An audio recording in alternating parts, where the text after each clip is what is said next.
Any other questions from homework stuff or anything else? Yes. 4.9 in the EU, they're asking you like identify which one's the antiderivative, and it's just the graphs. Oh yeah. What would be the Oh yeah. methodology to go like look at that? Okay. If they give me, so guys, if they give me a series, like a bunch of graphs, and I have to figure out which ones are the derivatives, what is one big key thing to look for? What's the most immediately easy thing to find graphically from a derivative of a function? How do I say that? What do we normally find immediately once we take a derivative? Where it equals 0. And then, so visually, that would be, of course, where it does like this. So if you have one function doing this, right, and another function is going through 0 there, this could very well be the derivative. Because what's the derivative at that point? 0. So if another function come in and is 0 at that point, okay, that's a possible derivative, yes? And then you look to see if there's any other places, and you see if the other function goes through 0. So let's look at this one specifically. Whoa. All right. So it's 52, right? Yeah. All right, so let's look at 51. So, for example, let's see. So this one is the graph of a function f is shown. So f is here.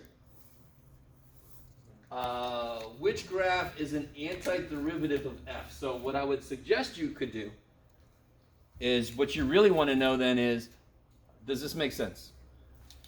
If they're asking me which one is an antiderivative of f, isn't that the same thing as saying which one is f the derivative of? They're asking me which graph is the antiderivative of f. Isn't that saying which graph's derivative is f? Okay, all right. So look, so I want to know, for example, let's see, one way I could do that is that, so for example, look at b. Where does it flatten out? Where does it look to be horizontal? A horizontal slope. Right about here, right? Right where this function goes through 0. What's the slope here? Negative, just like this is negative. What's the slope after that? Positive getting bigger, positive getting bigger, right? So it looks like f is b's derivative, which means b would be f's antiderivative. Does that make? Yes. They give us a function f. And they give us a, b, and c. And they ask us, a, b, or c, which one is the antiderivative of f? So what I could do is I can turn that around and say, well, if for example, if g is the antiderivative of f, then f is the derivative of g. Yes? Please let that be cool. Okay, all right. So then I just ask, which of these graphs has f as a derivative? Meaning, wherever the graph has a 0 slope, f should go through 0, right? So this is another option here, right? Doesn't it go through 0 right there? Doesn't it have a horizontal? But what's wrong with this one? This slope is negative, but this slope is positive. Yes? Okay. Maybe. There's another way to look at this that gets a little bit, well, that's a little too far ahead. Yeah, I'm trying to think about if they want you to look at this a different way, but we haven't learned this other thing yet, so you can't look at it that way yet. So chapter 4 is all about derivatives. 4.9 is about the relationship between a function and its derivative, and you can think backwards, right? So you're still thinking derivative, really? Maybe, yes? Even when you're doing an antiderivative, aren't you thinking about what would it be the derivative of? You're thinking kind of backwards in terms of derivative. Okay. Hopefully something in there made sense. It really is just if function f is function g's derivative, then function g is function f's antiderivative. Okay, that's all I'm gonna stop saying that. I've said that about 8 times. Okay. Anything else from homework that I can make worse? All right. Nothing else? You guys, anybody else try section 4.9 yet? Yes? Yes. Yeah, okay. All right. So today I actually brought the handouts instead of just printing them out. I finally learned that I need to bring them for them to be really effective. But before I give you anything, we need to discuss some basic stuff here. I got too much paper now, it's crazy. I think a lot of you guys, I can't remember if I put this symbol up yet, but how many people have seen that symbol before? Have we talked about that already, this symbol? Not yet. Okay. Those people that said, you know what it is. What is it? Sum. I love it. It's the capital Greek letter S. If you've taken statistics, you've seen it, right? So a lot of times in calculus, you're like, these damn statistics people know all this shit. But oh well, too bad. If you haven't, we're going to talk about it right now. So this means sum of. Sort of like, what's this symbol mean? Square root of, right? So they both don't really mean anything until something's inside of them, right? Until you give me something to work with.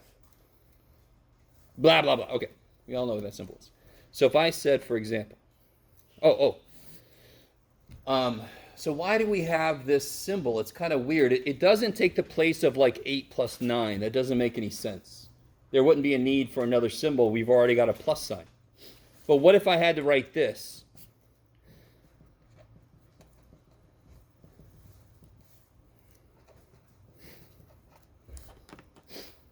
Right? And I want to write that concisely and capture the pattern. Is everybody with me?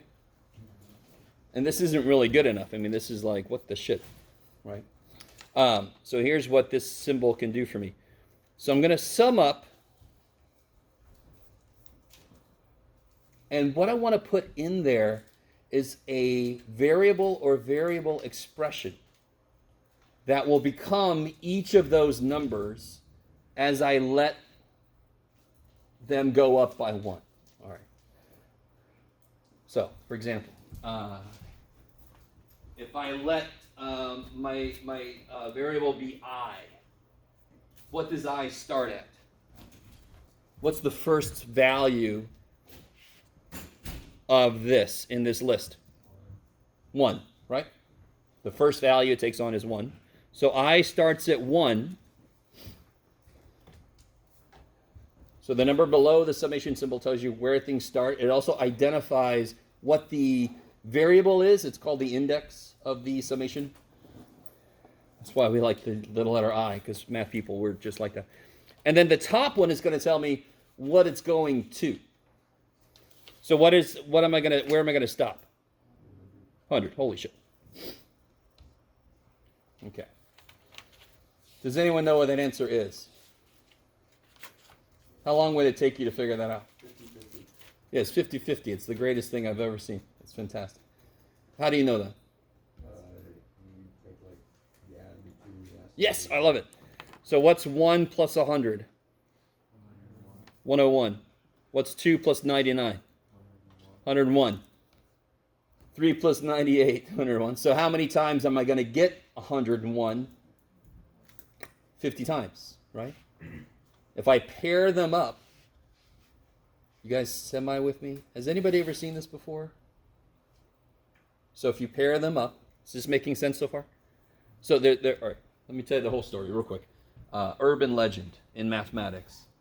They would never make a movie out of this because I don't know if it would really do well, but it's still an urban legend. A young man named Gauss. Have you ever heard of a degausser? No? Degausser? No? Probably not, because back in the day we had those cathode ray tube televisions. Remember the televisions that like had a lot going on in the back? So if you put a magnet up next to the screen like young Jeff did once, it's going to sort of warp it and it's going to stay that way. And you have to get this thing called a degausser because it's got a little magnetic field going on, so you got to turn it off. So Gauss did a lot of shit. Holy shit. So if you look up the name Gauss, he's involved in statistics, he's involved in physics, he's involved in mathematics. But supposedly, Gauss was in class. The class was going crazy. The teacher said, hey, everyone sit down, add the numbers 1 to 100. And then he thought he could go read his paper for a while. He's like, that's going to take him a while. Gauss came up about 10 seconds later, said, it's 50-50, dude. Let us go back to being rambunctious. He's like, damn it. So he sat down, he did 1 plus 2 is 3 plus 3 is 6. So what Gauss did, of course, was this. Now, urban legend, who knows? Does everybody sort of understand what's happening here? The 101, and I'm going to get that 50 times because I'm pairing up all the numbers. So what's another way to sort of capture that? This would be, how do I say this? Yeah. Wouldn't this be n over 2? That would be 50, yes? The number of numbers I'm adding up divided by 2 because I'm pairing them up. You guys with me? Times 1 plus n. So now I could go up to 1,000. I could go up to 2 million. I can get that sum quick. I don't have to add up every term to every other term. Okay. Let me stop for a minute. So there's a couple things going on there. I might have done a little too much, so my main focus right now is this symbol is relatively simple to understand. It just tells you I'm going to add up some numbers. Okay. I'm going to let a variable start from here to here, and when you throw it in, you're going to get each number. So what this really means is I is 1, and then I is 2, and then I is 3, blah, blah, blah, blah, until it gets to 100. Okay, you zoom out a little bit, damn. All right. So this actually becomes 50-50. I just kind of like that. So, this is not the only thing. What if I had this, what's this sequence of this thing look like? What's the idea here? Yeah, this would be the sum. What am I going to put inside now? I squared. So just to show you, and of course I'm not going to say what up to yet, but just to show you the next step of how this works, this isn't necessarily the number that I'm adding. It's just the thing I'm inputting. So I'm building a sequence of numbers where they're controlled by the counting numbers, basically 1, 2, 3. But I don't want to add 1 plus 2 plus 3 to them. I want to add the squares of 1 and 2 and 3. So I'm going to put I squared. So when I is 1, I get 1. When I is 2, I get 4. How's that so far? And this, believe it or not, if I go up to n, what you get is this. You ready?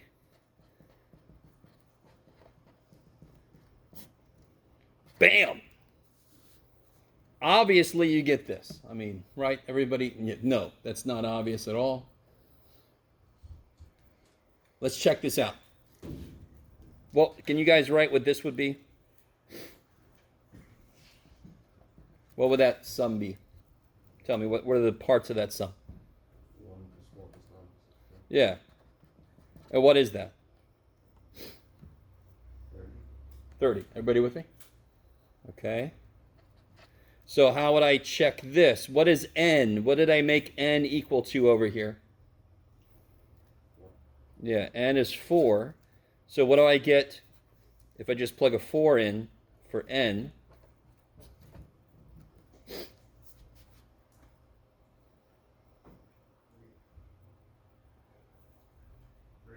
Holy shit. All right. Now, does that prove that this is true? Shit, no, right? I could do as many finite numbers as I want to. It's never going to prove it's true. I was considering, well, I might put up on the Canvas shell a proof of this. There's a really cool... No, all right. I was thinking about doing it, but maybe not. There's a really cool method that you'll go over in Math 280. It's called math induction. Has anybody ever heard of math induction? Does it sound painful? It does. It's one of my favorite things, which probably makes you even a little like more worried about it. Right? Okay, sorry. I'll let it go. Okay. So what does this have to do with the damn thing? We don't know yet. So let's come back to this. Actually, let me see. Can you guys real quick do this for me?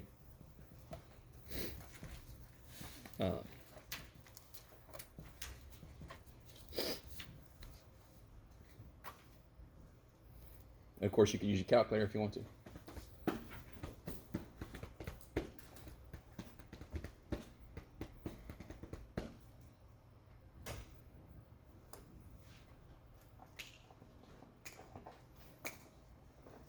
We do this just to make sure. Bam.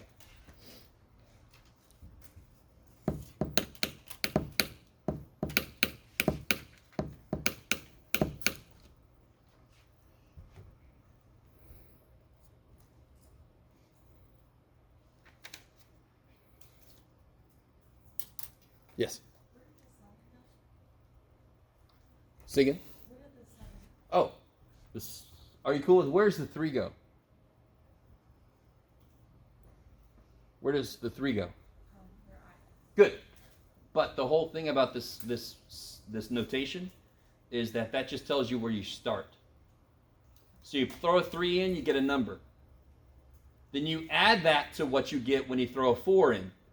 Then you add that to what you get when you throw a 5, 6, and then you stop at 7. So the top number just tells you where to stop. Yeah.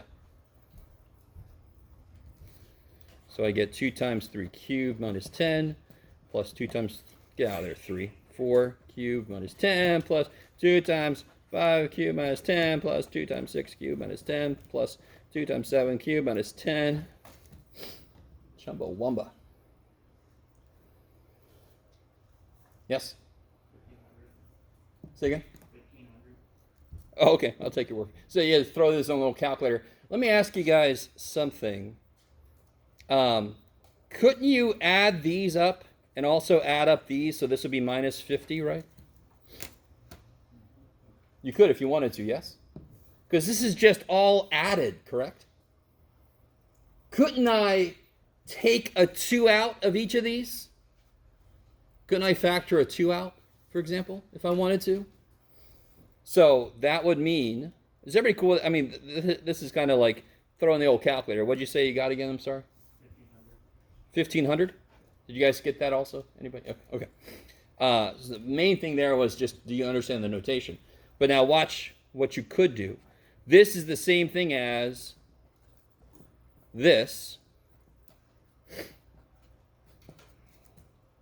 Those are the same thing. So I can double the end result instead of doubling each thing. That's just factoring out a 2. So because the big E is summation, any constant inside can just come outside. I'm just factoring that number out. Are you guys semi with me? So the big ass E just takes the place of writing this long ass addition problem. And if every term has a 2 in it, of course you could pull a freaking 2 out. Of course. It's just so much easier to work with when it's like this instead of when it's... Blah. All right. Something else. What must this be?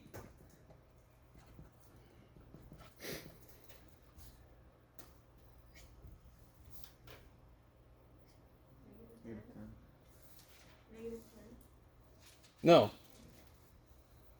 So what am I do? What does this tell me to do? It tells me to add negative 10 to itself how many times? 5 times. So that's the negative 50, yes? So in general, the sum I equals 1 to n of 1, what would that be? Let me see if you guys get this. And It's just n. It says add 1 to itself n times. Well, that's frickin' n, right? Are you guys semi with me? All right. And the sum I equals 1 to n of constant times f of I. Oh, shit. Is everybody with me?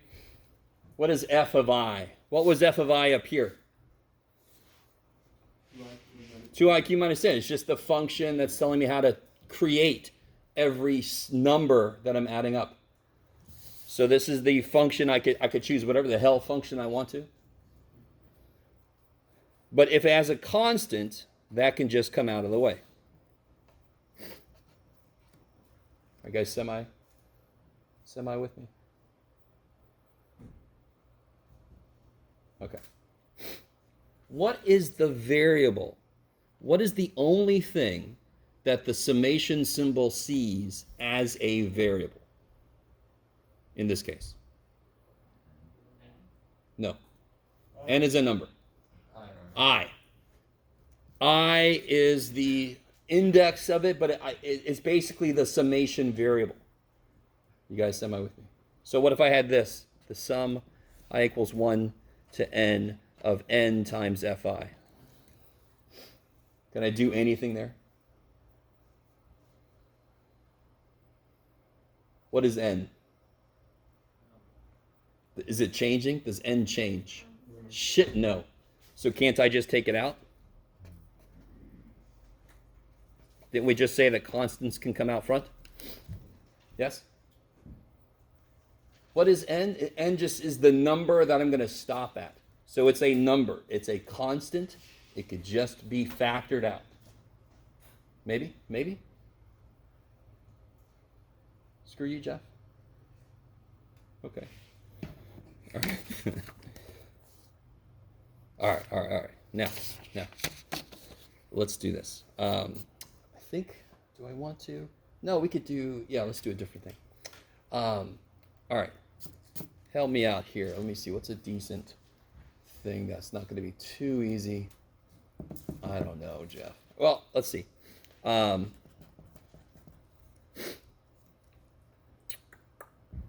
me think for a second.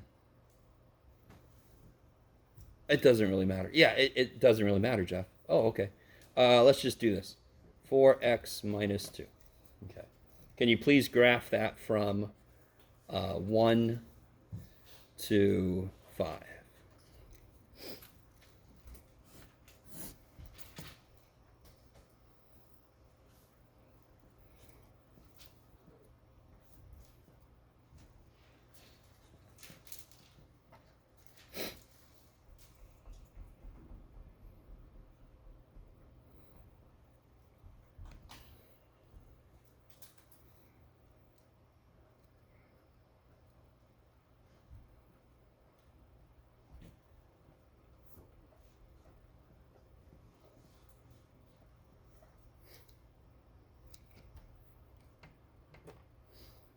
All right. So when you throw a 1 in, you get 2. Holy shit. You throw a 2 in, you get 6. Holy shit. And then eventually, of course, when you throw a 5 in, you get 18. So it's just going to be this straight line. It's pretty good for me. All right. So the question that we want answered is, what is the area in that shape we've just made? Now we're gonna sort of approximate it, then we're gonna do it geometrically just to sort of see if it gets close. Does everybody understand the idea, the question? I just want to know what's the area under that function. Now, right now, I have no idea how you guys feel about what we're doing, right? Is anybody thinking to themselves, why the shit do I want to know the area from some function to the x-axis? Is anybody Or are you now thinking that now that I said that? Or was anybody... You're all like, dude, I'm used to this shit. Math people throw stuff at me. No? Are you guys doing okay? Did you guys... How was your Halloween all right? Was it too good? Is that what it was? No, it was bad? I'm sorry. Okay. All right. So we talked about this last time. We could break this region up into rectangles. And then I can take the area of the rectangles, and then I can get an approximation. And what would I do to make my approximation better?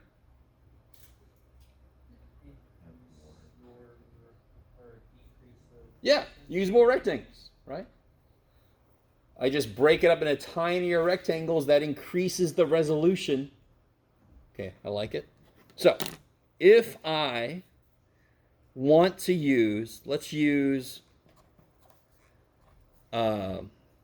sure, we'll make it nice. Let's use 4 rectangles. Now, the next question is, how do I construct my rectangle? So there are actually many different ways to do it, but there's 3 main ones. There it is. I really want this to make sense. I could either, so can you guys see, obviously I'm going to put a rectangle here, a rectangle here, a rectangle here, a rectangle here, yes? That's why I picked 4, to make it kind of nice for now. You know it's not going to be nice forever. Okay. How wide is each rectangle going to be? I basically just gave it away, but why? 4 rectangles, and how wide is the total area I'm trying to, how much does it go on the x-axis? 4. So it's 5 minus 1 divided by 4. That's why it's 1. So the width in general is b minus a over n. Where this is like a, this is b, and n is the number of rectangles. Okay. I like it. So if we use, let's use left endpoints first. Because the 2 main things I could do is use left endpoints or right endpoints. Okay, what the shit does that mean? Say again? You could. You use midpoints. Yeah. I like it. But we're going to work our way up to that.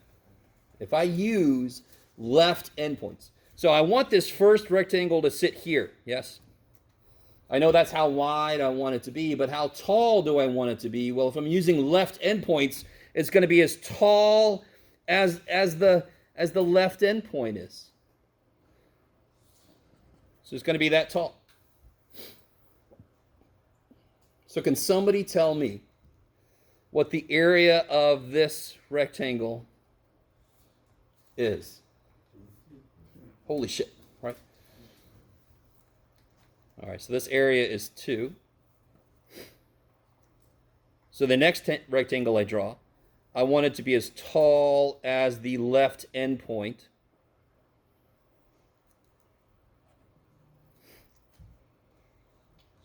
Six? It's crazy. All right, let me know if you have a question.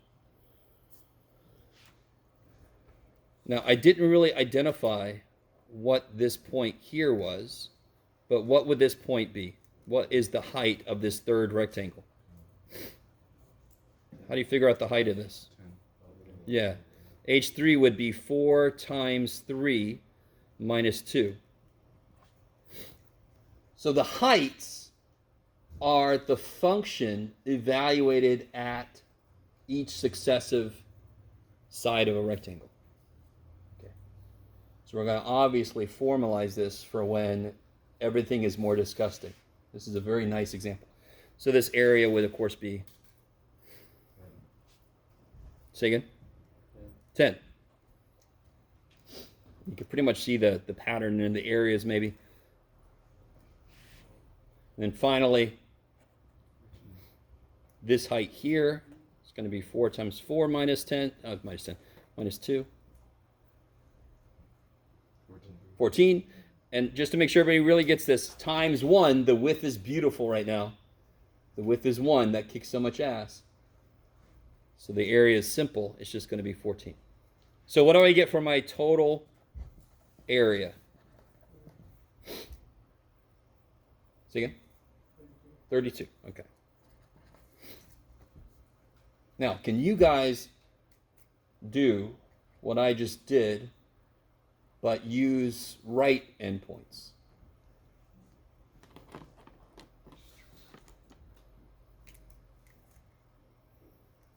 Like in general, or should we do that right now?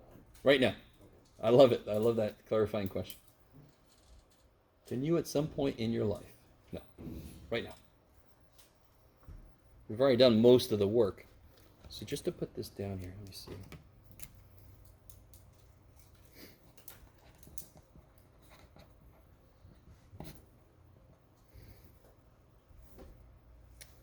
Let me see.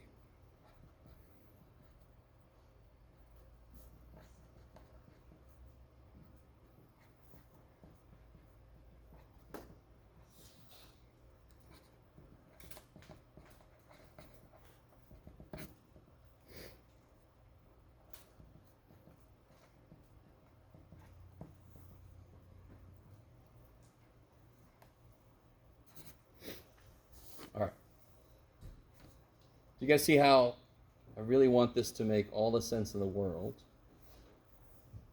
What would your first rectangle look like? How tall would your first rectangle be? So now we're using right endpoint, so I want it to be this tall. Do you see how just basically every rectangle here is just going to shift over one? So the first thing we did in red, was that an overestimate or an underestimate? It was obviously an underestimate, especially when I said and. The one we're going to do right now is obviously an overestimate, yes? Because all the rectangles flow over the top of the freaking function that's supposed to be my ceiling. All right, so all my triangles are basically, and this is the new one. This is the only new one. So what does that mean computationally? This one is just not there. So then I'm going to have f of 2, the height times the width, plus the height times the width, plus the height times the width. And now I get this one. The one that's as tall as f of 5.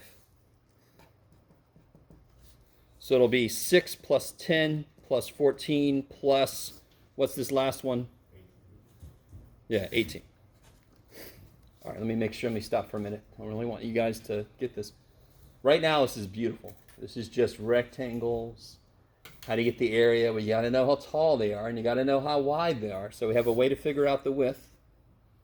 And the height is the function value depending on what you're using.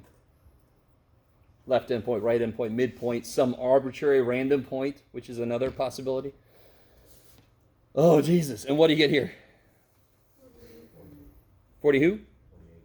48.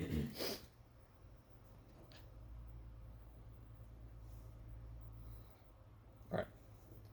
So, what do you think we could do to get a single good estimate?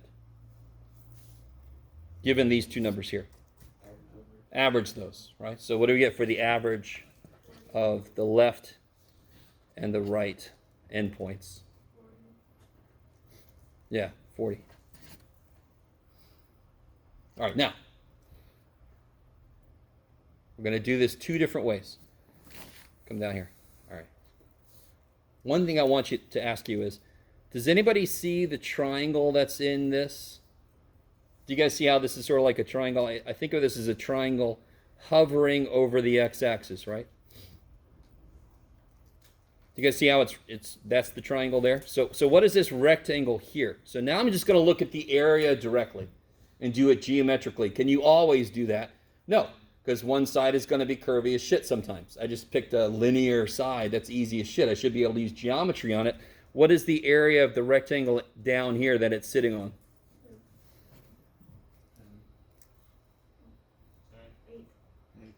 8. How wide is it? 4. Tall is it? 2. So that area is 8. And the triangle, how tall is a triangle? 16. And what's the base of the triangle? 4. So what's the area of the triangle? 32. So what's the whole area of the whole thing? Freaking 40. I love it. Now, is anyone, well, you guys, this would be a strange question because you don't even know what to expect yet. But in general, it is very strange for our estimate with only 4 rectangles to be exactly correct. We just figured out, what did I put up here? 40. I don't know what you're doing there. We just figured out the actual area. Oh, that was the area for that piece. Jeff, good job, Jeff. I'm trying to use multicolors to help me out, and it's not helping. All right. We just figured out the actual area is 40, and our estimate is exactly 40. Of course, why is that not surprising here? Our function was our function complicated? No. Our function was the simplest. The only other simpler function would be a constant function, in which case the area would just be one big-ass rectangle, which I'm going to get the right answer no matter how few rectangles I use. All right. Maybe. All right, so before I go to the midpoint thing, let me give you this.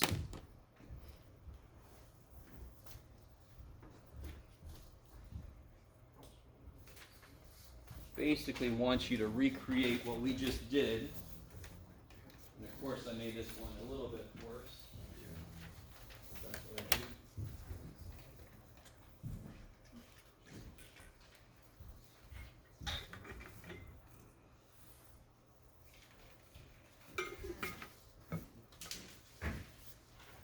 This is that worksheet I forgot last time. On one side of this is some anti-derivative stuff. Don't worry about that for the moment. Yeah.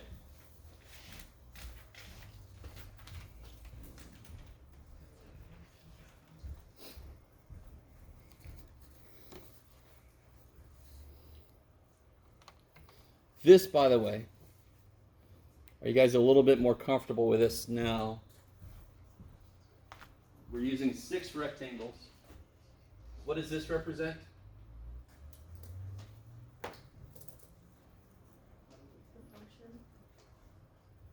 Good, the function evaluated at each position, which is the what of the rectangle? Height. And of course, delta x is our width. Okay, I like it. So get as far as you can with this left endpoint business here.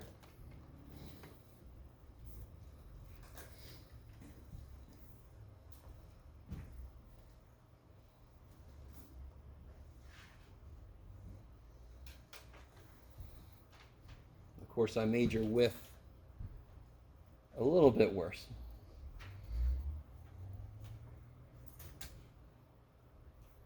Not too bad yet.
just to make sure everybody's on the right track. I'm hoping everybody got that width. So where will the other side of the first rectangle be? Okay, now it's here, but where will it go to?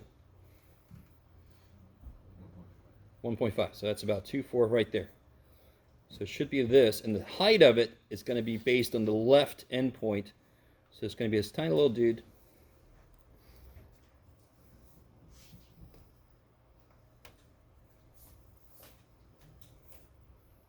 Not quite that tiny, but it's close.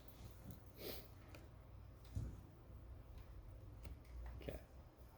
I like it. And then you just keep going. Then you go another half up, and the height is based on the left side of the rectangle, where it hits the function.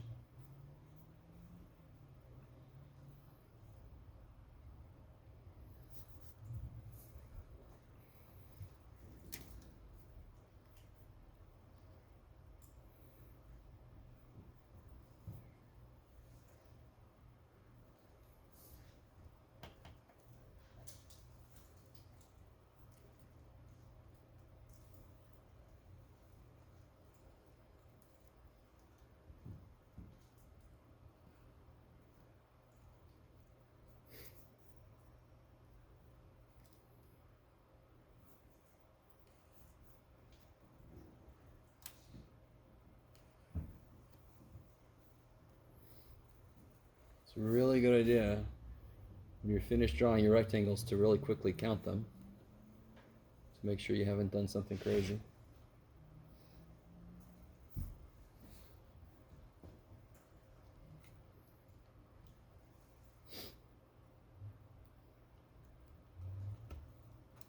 Now, instead of, all right.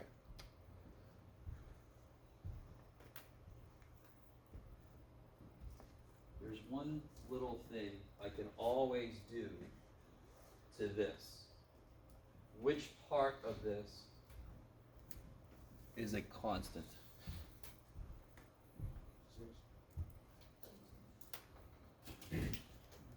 There's only two parts to it, right? There's this part, and there's this part. Which part's a constant? The delta x piece. I like it. So I can just take it out.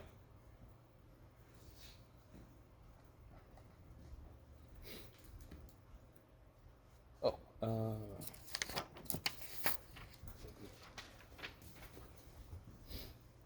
right, let me stop for a minute. Do you have to do that? No. You could do the area of each rectangle. That's fine. But this will be nice because now the delta x is 1/2, right?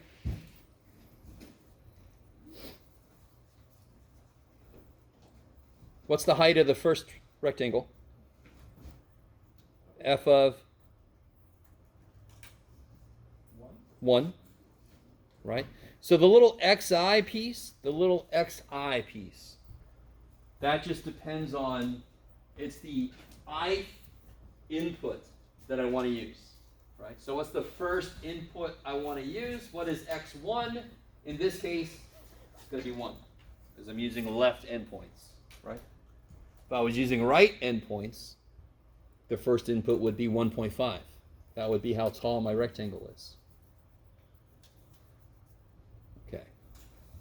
So then I could just do, this is so nice, just let this be nice. This gets a little creepy and freaky with some of the new notation and all this. But look, all I have to do is this. What's the next height? 1.5. Next height? 2. 2.5. 3. 3.5. So I got 1, 2, 3, 4, 5, 6. If I do f of 4, that's going to give me a phantom one more rectangle than I'm supposed to have, correct? The last rectangle, how tall is it? How tall is that last rectangle? F of 3.5, yes? Then I'm done. So some of the biggest mistakes I see people make is visually or computationally, they somehow have this phantom extra rectangle that comes in. Just stop and just go. I got 6. I better freaking stop. And now, calculator time, right?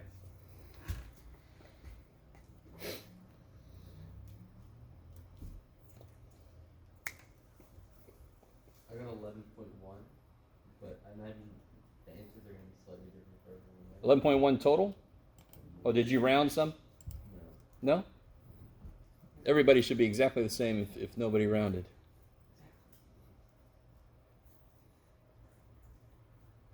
Is everybody okay out there? You guys okay? I mean, this should actually be sort of like, all right, okay. This is just areas of rectangles. Wow. But I'm sure in the back of your brain you're going, okay, how's this going to become difficult? Well, it's going to become difficult when we try to get the exact answer. And the only way to get the exact answer always is to let the number of rectangles go to what? Infinity. That's right. You with me? All right. So where the hell all this stuff is. You're going to really try to do it in your head, Jeff? Yeah. Did you get 1 for that? Oh, God. I'm not going to do that in my head. Am I kidding myself? Not this morning. Not this early. Not the day after Halloween. So you got 11.1. Anybody else get the answer at the end yet? 11.125. That sounds more impressive. Sorry. Don't take that personally. You're fine.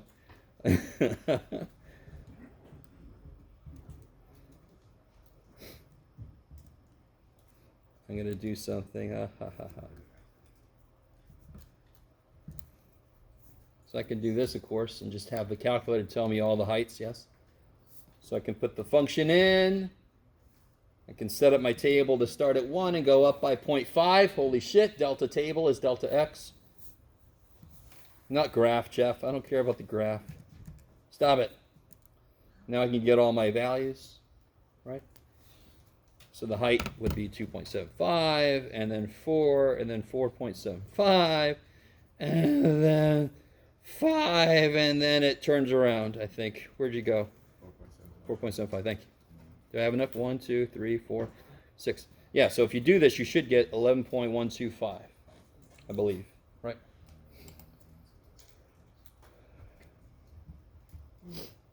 All right. Now, real quick, I want you to see, because there's going to be several homework problems that have you do left endpoint, right endpoint. Once you do the left endpoint, you've done like 95% of the work for the right endpoint. I really want you to see. Because now if I had to draw these in, I'm going to have to start at the... I'm going to have to bring glasses next time. So I've got to start and make the height according to the right endpoint. So now they're all going to be a little taller over here. So this is exactly how you do it. Do you see what I'm saying? Here's the right side of this rectangle. I go up to the function, then I just draw over. Right side of this rectangle. Right side of this one. Okay. So can somebody tell me, does this look to be overall an overestimate or overall an underestimate? Underestimate. Because it does look like it has some where it's under more than it's over. But the function obviously a little bit more complicated.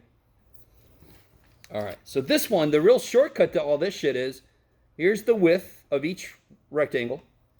And then all I have to do is, oh shit, I didn't mean to draw through that. All I have to do is kill this first one, right? I'm not going to use this. So I'm going to do 2.75 plus 4 plus 4.75 plus 5 plus 4.75 plus 4. I don't know if you guys are with me or not, because now I'm just gonna start here, and I'm gonna go one step further past this guy, right, to pick up that last rectangle. So now up here I used 1 and 1.5 and so forth. Down here I start at 1.5, so then I'm going to end at 4. And I didn't put a 4 there because that's a 4. I put a 4 there because that's what you get when you throw a 4 in. Yes. Say again? Oh yeah, I love it. Okay. I love it. It still starts at 1. This index tells me which rectangle I am looking at.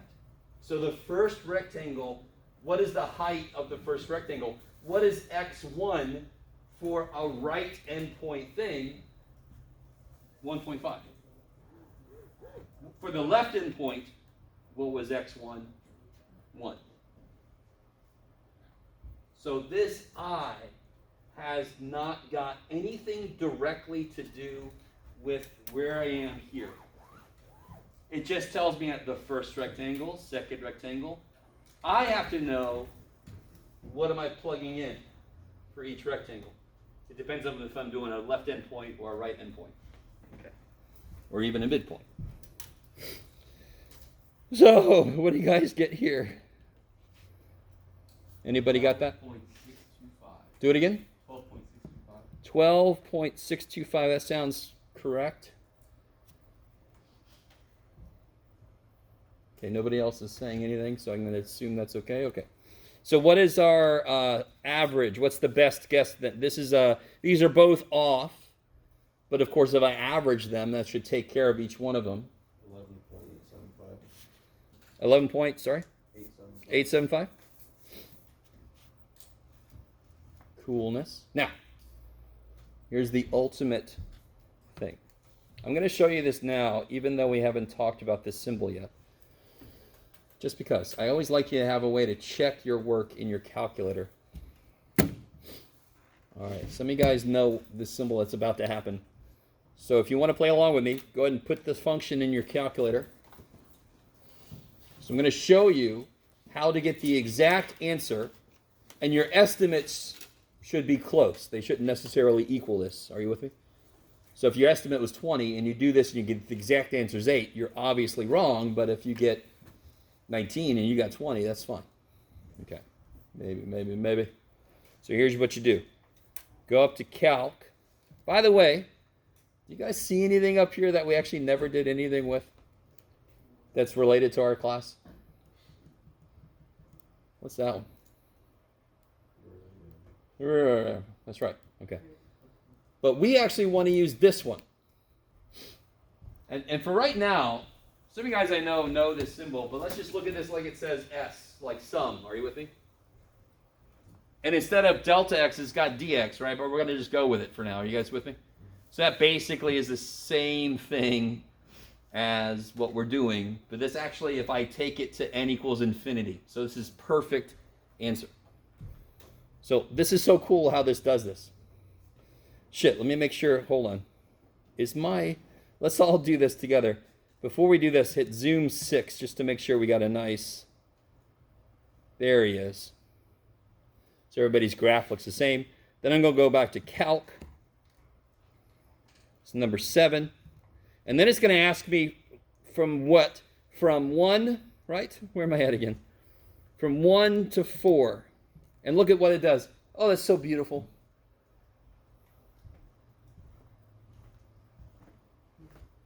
Yes? Isn't that nice? So visually, it's a nice visualization of what's going on. Why is it not over or under? Because the calculator, it doesn't use an infinite number of rectangles, yes? It actually sort of does, but not directly. It uses some shortcuts. So the answer is supposed to be 12. And what did we get? 11.875. Pretty good, right? For 6, was it 6 rectangles? Compared to infinity, that's pretty damn good, right? And why is it so good? Because the function was relatively well behaved, of course, right? You get some function going really crazy or whatever, then it gets a little more disgusting. Okay. Now. And that's what we find from the calculator, 12. Okay, so that's pretty good, pretty close. So the fewer rectangles I use, the worse it's going to be. Let me just show you the same thing a little prettier. Might as well because I've got it up on the computer. So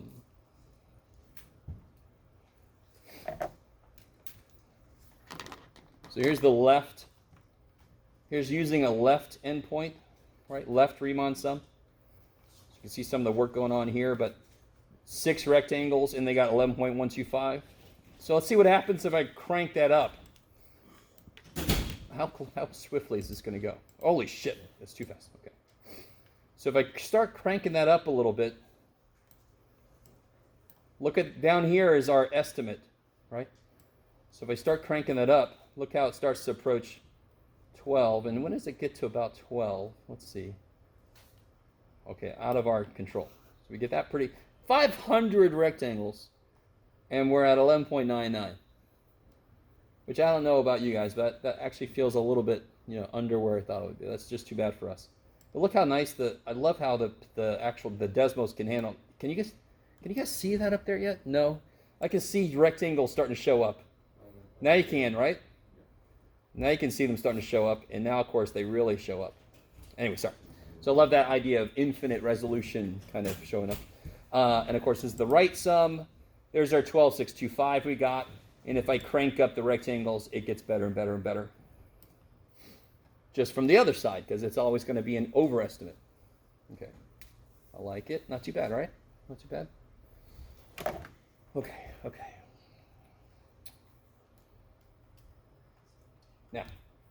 Now we're going to take a little step in the next direction, which is exactly what we were just talking about. How do I take this process? Oh, by the way, before I get too far, I do want to say one little word about this. Let's see. Maybe don't worry. What if I had done this whole thing using midpoints? What do you think midpoints kind of does a good job by itself? Overcuts and undercuts. The same. Yeah. Averaging out the right and left. Yeah, it kind of, individually for every rectangle, it averages it out instead of doing both sides and then averaging the end. So if I used midpoints, how tall would the first rectangle be? So now you start to see the give and take on this. What would the first input be to figure out the height? Because it's got to be, 1.25. yes, 1.25. So you can see it's a little over and a little under, right? So it's sort of like self-averages then. So now it would be 1/2 f of 1.25. Let me see if you guys, let's see, what would the next thing be without even drawing it in? You know what it is. 1.75, because every rectangle is 0.5 wide. So of course the next one's 1.75 plus blah, blah, blah, blah, blah, blah, blah. And if you do that, you should get the same answer we got, 11.875, when we average the two, I believe. It should be close to that. So the main three ways: right endpoint, left endpoint, or midpoint. I like it. Now, what time I got? Okay, I left myself some time. Good. So, when I start to move in the direction of letting my rectangles go to infinity, did you ever think you'd ever hear that phrase in your life? Let your rectangles go to infinity. So the number of rectangles I'm going to use, I'm going to let it go to infinity. What is that going to look like? So here is the basic idea. And by the way, I got to give this man props. These are called Reimann Sums. Okay, so Reimann did an impressive amount of stuff. Not as much as Gauss, because Gauss frickin' didn't leave much for anybody else to do. It's like, thanks, Gauss. Okay, so there's Reimann. Reimann's out there. So this whole process we're doing are called Reimann sums. Right? So when I'm drawing rectangles in, there's actually a different method called the trapezoidal method. Anyway, there's a lot of different methods. Okay. So here is the idea for n rectangles approximating area under a function from A to B. Right, so we already know some of this. The width is going to be B minus A over N. Right? And the height's going to be F of xi. So then you get the area is approximately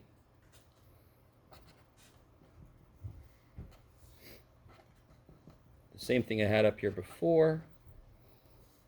Okay. All right, so now it just says n instead of some specific 6 or 4 or whatever. So you guys know this. What do I add into this whole process to make the rectangles go to infinity? I kind of want somebody to give me the wrong answer, but... Make n higher. Say again? You make n as high as you can How high can you make n? to infinity. Okay, so I think you're giving me the wrong answer I was hoping for, and don't take that wrong. It's not exactly wrong to think you can just put infinity here. Right? Is anybody thinking that? Just put infinity here, John. We actually do that in certain circumstances where things are defined a little bit differently, but now I have functions inside, and how do I evaluate functions where their inputs are kind of going to infinity? I've got to use what, of course? Limits. I love it. So the area is approximately this. The area is exactly this.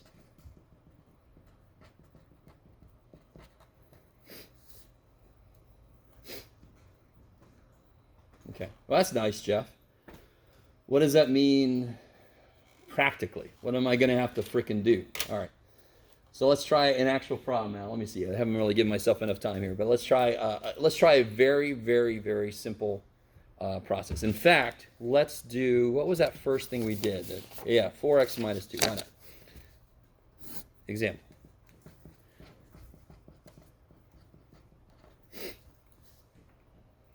Ouch. F of x is 4x minus 2. Okay. Now, let's go into this. Let's assume we're going to use, what do I want to use? Yeah, right endpoints. Can anybody tell me why it doesn't matter what I use? The rectangles are going to get really small. So Yeah, anything I use. And in fact, you could use a random point in any width, because if I let them go to infinity, they're all going to come infinitesimally small, which is going to smush anything you choose in general to become a single thing. I don't know if that makes any sense. If I fill up a space with an infinite number of rectangles, they're all going to be basically 0 wide. Or we know better, they're going to be dx wide. Yes? I like it. But let's just use right endpoints to construct this thing. Okay. And let's say I'm going to go from, what did we go from? We went from 1 to 5, is that right? 1 to 4. 1 to 5.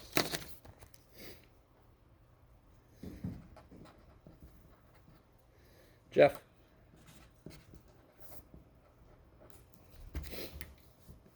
Area under f of x from 1 to 5. Pretend like that. That's what it says.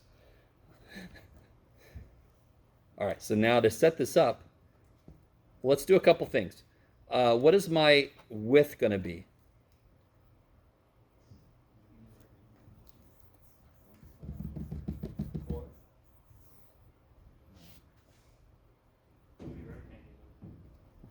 We're using n rectangles. So look at the power of what we've chosen to do. I appreciate that. I didn't really set this up well enough. What's the last thing I'm going to do in this statement? Do you think?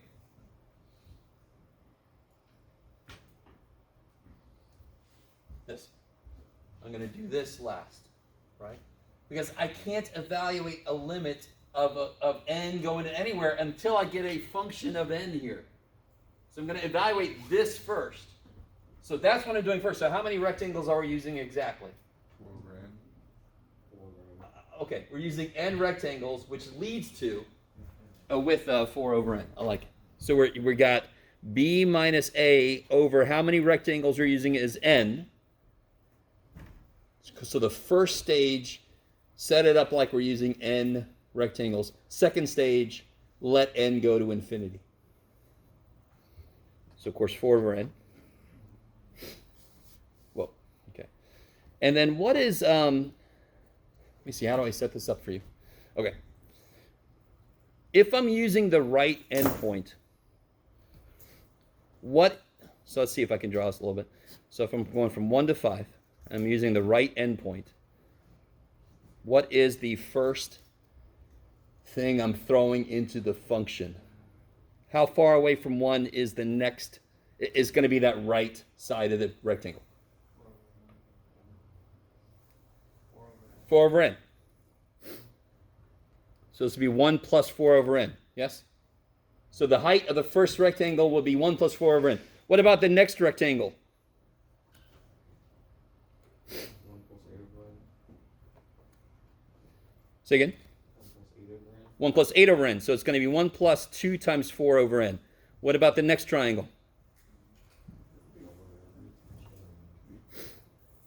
1 plus 3 times 4 over n, right? I'm just going to keep adding 4 over n over and over. So what, do we have anything that starts at 1 and then goes to 2 and then goes to 3?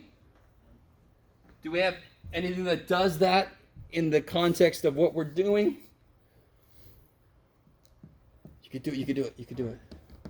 In a summation, what is going 1, 2, 3, 4, 5, forever? Or up to whatever. I is, yes? I love it. I is. It's one of the few times you can say that and be grammatically correct. All right?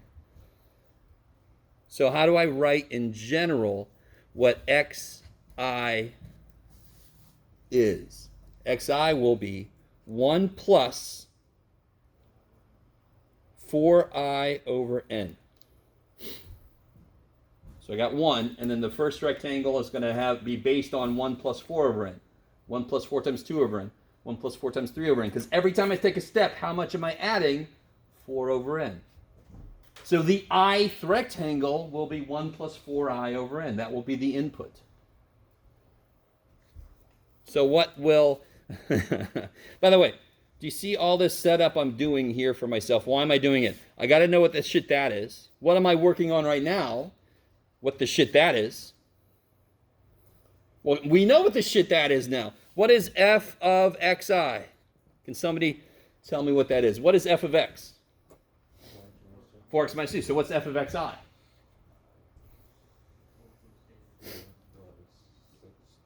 4 times 1 plus 4i over n minus 2. So these are the steps you take. And of course, I'm sure you guys understand that I have a worksheet that goes over all these steps, yes?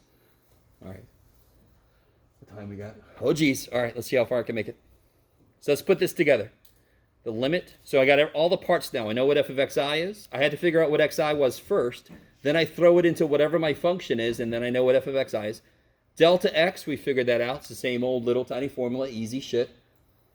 Right? Just got to realize now that the number of rectangles is n. So let's put this together. On the outside, I got this bad boy just waiting around for his turn. Then I got this thing. Then I've got my f of xi.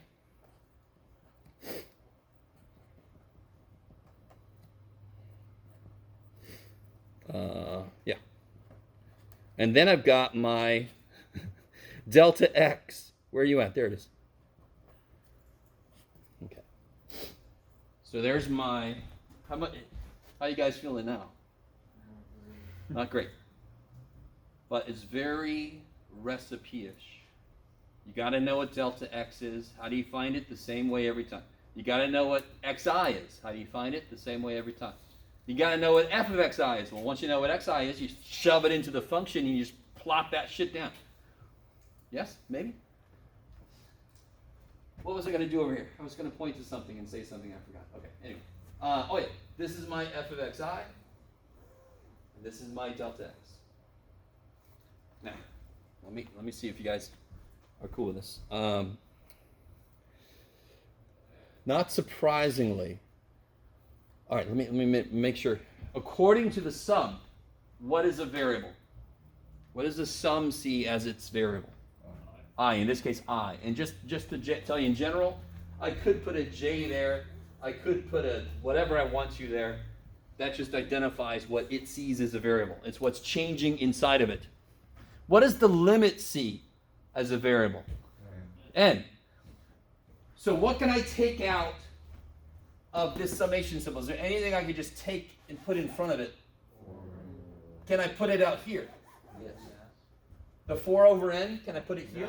No. No. Okay, I really want you got to really get this inside yourself. That was weird, but I won't do it. You got to really get this in your head. You can't take something out of a process if that process sees part of that as a variable. So I could take the 4 over n, put it right there.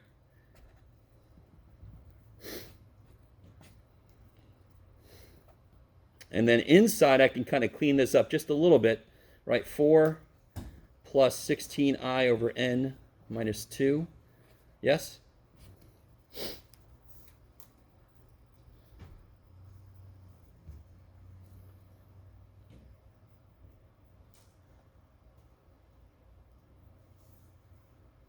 So then I get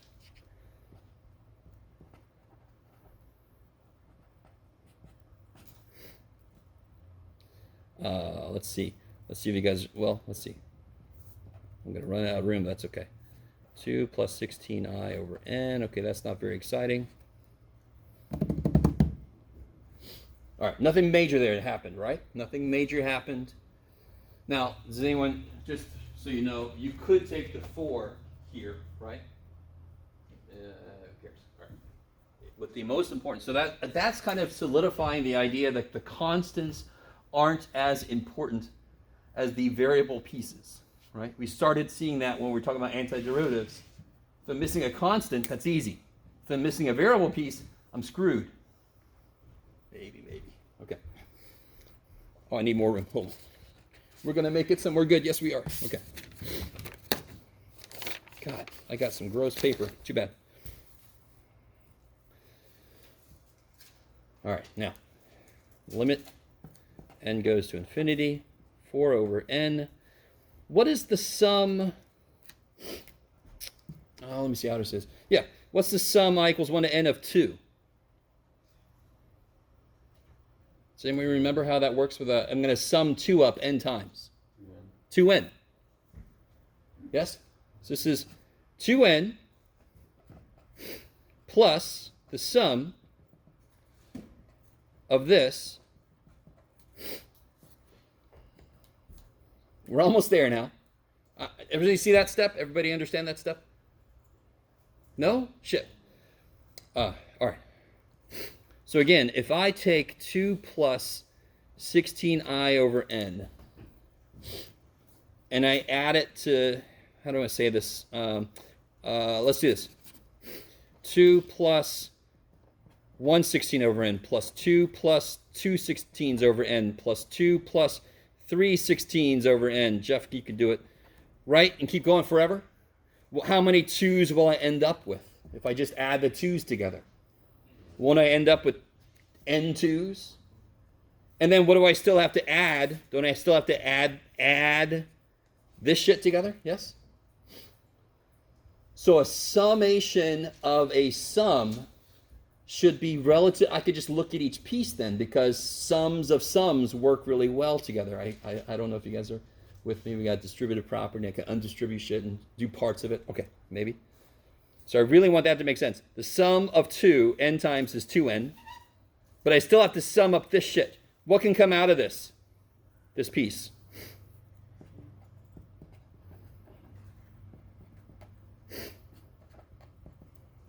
Say again. What can come out? What's the only variable according to the summation? I. So what can come out? 16 over n. Does this look, are you doing okay, camera? Yeah. Does this piece that I have left over here, does that piece, is that something I can do something with? Was there a urban legend about how this was put together? Did anybody write that down for themselves?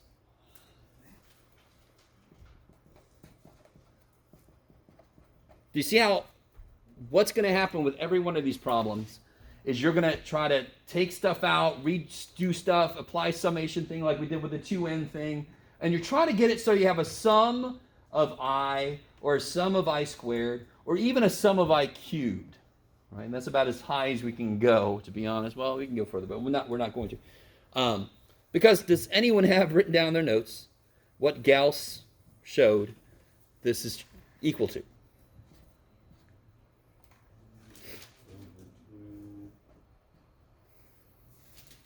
N times n plus 1 over 2.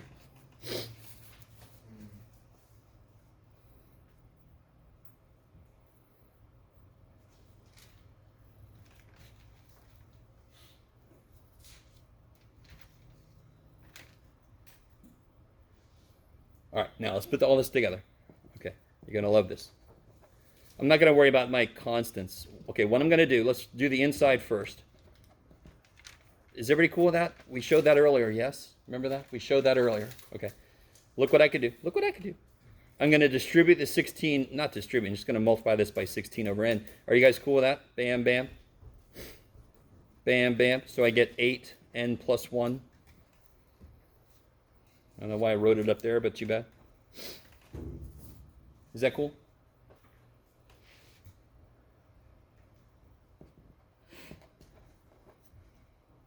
And then what do I get here? I get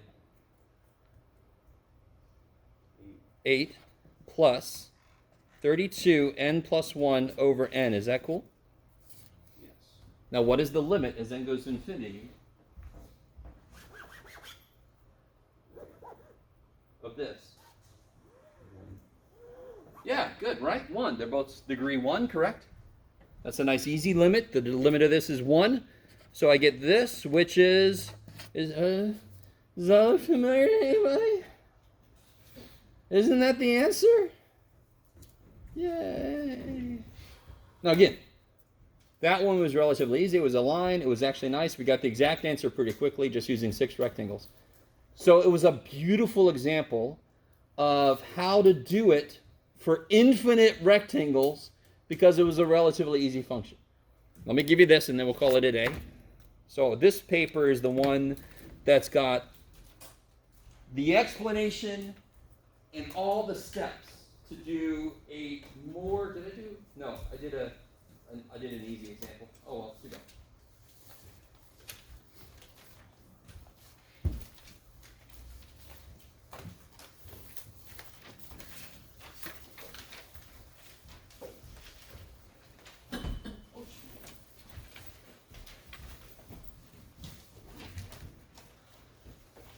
We will do the other side of this together next time.